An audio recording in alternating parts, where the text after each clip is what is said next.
Welcome back to our series on reducing your application's LLM costs. Now in this video, we're going to cover how your context window is going to be likely your biggest AI bill.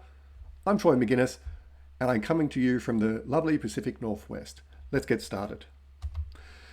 So as I mentioned, your context window is going to be likely your biggest AI bill. And the cheapest token that you're going to send in your prompt is the one that you never send. So you need to be very discerning about what gets sent as input context to your models.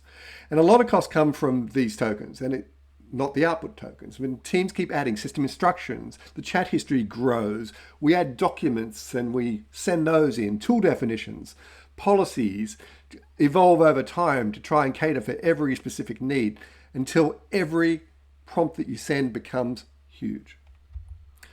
Now the savings opportunity for this by managing your context can be up to around about 50% from my measurements. Now, it never used to be a problem. Now back in 2024, the 4.0, GPT 4.0 sort of model period of time, the output context, the output response size was much larger than the input.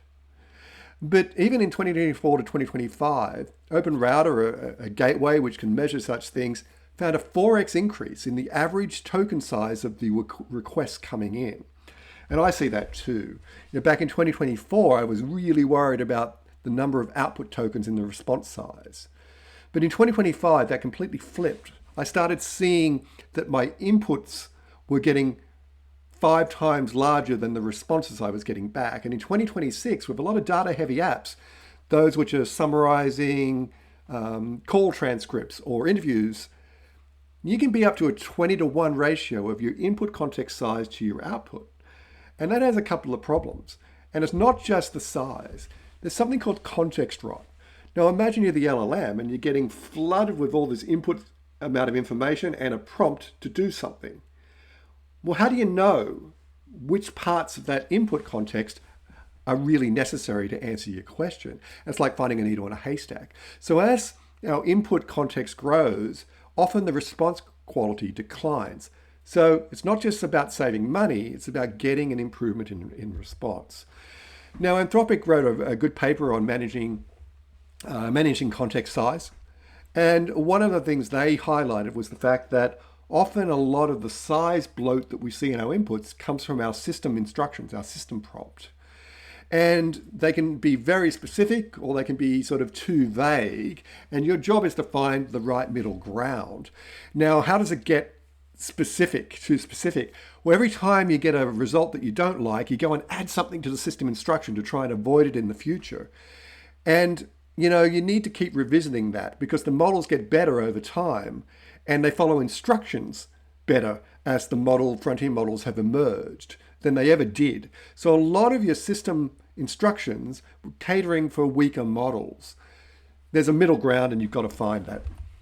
Now, what I find also too is the application styles are changing where we're injecting a lot of context at runtime that we need. Now, imagine you had call logs from, say you were going to summarize your Zoom calls.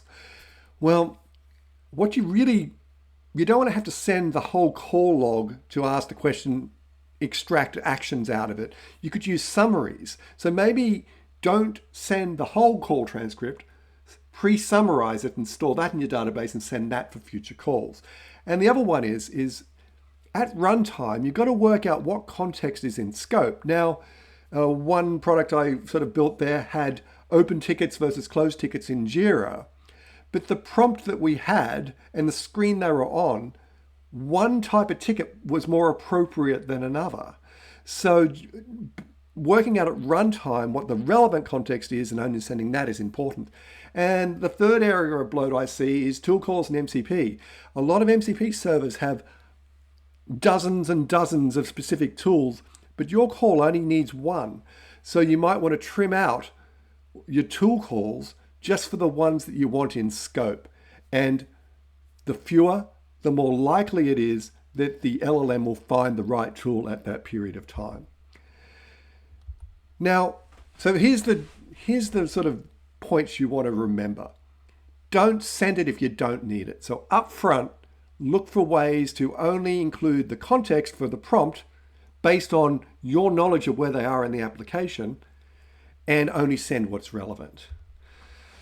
Now, secondly, I think what you need to do in your whole development and team environment is set a context budget for each input, each bit of application context that you're injecting in, and for all of the assets that you need to build a full body that you're going to send to the LLMs.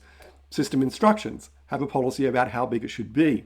Safety policy, trim it down, even though your safety policy is cascaded on the vendor's safety policy. You don't need to be duplicating it. Brand voice. You can go overboard with how you want and how you try and over control your model's response style. Tool definitions, JSON schemas get larger and larger with different variations. Conversation history. Often what you'll find if you have a chat interface is that users never create a new conversation. They just keep appending to the one they have. Find a way of detecting that and prompting them. It looks like you've changed topic. Shall I reset and start a new conversation? And then sort of the documents that you retrieve through your RAG pipeline. You don't need dozens. You probably just need 5 or 6. And thirdly, your other option you have is compacting the conversation over time. And the tool vendors are starting to build this in. OpenAI has a set of flags for context management and compaction that you can put in. Anthropic have this in beta. Google offer it, but only in the Agent SDK. So let's take a look at a few examples of how I've implemented these in our applications. So, again, the PromptOpsKit, again, it's an open source tool for managing prompts inside applications. You have a prompts folder. One of the things that you want to do is make sure that you put a maximum size on each of the inputs that you have, and that you sort of flag that they can't be empty so that, the call won't be sent if they're there. Now, what we've built into the CI pipeline of this tool is a way of getting errors where there's no size or no hardening sort of barrier. So in this case here, you would get a warning in your CI pipeline, which you could turn into an error if you wanted. And what we're trying to do is keep the developers hygiene here around actually understanding what is the right maximum size for a name, A, to protect against prompt injection, and B, just so that we can see at runtime if any prompts you send using PromptOpsKit actually exceeds that size. So, I think 100 characters is way too big for a name, so I might change that to 50. And now when we validate this, we'll sort of see we get no errors and no warnings. So have a system which actually helps your developers specify a maximum reasonable size and the conditions that make them valid. And also to, the compaction is sort of built in. Make sure you add the compaction flags. I don't really have a good example of that here. In our LLM as a service tool, we have a whole set of context operations here where you can sort of turn on auto compaction, and this happens server side. So in this case, if the model vendor supports it, what will happen is when you reach a certain number of thresholds, what will happen is it will be compacted on the server side and you won't be charged for those input tokens. So with that, I just want to manage your input context. It is really important to minimize, but not to the extent of not passing in something important. Thank you for your time.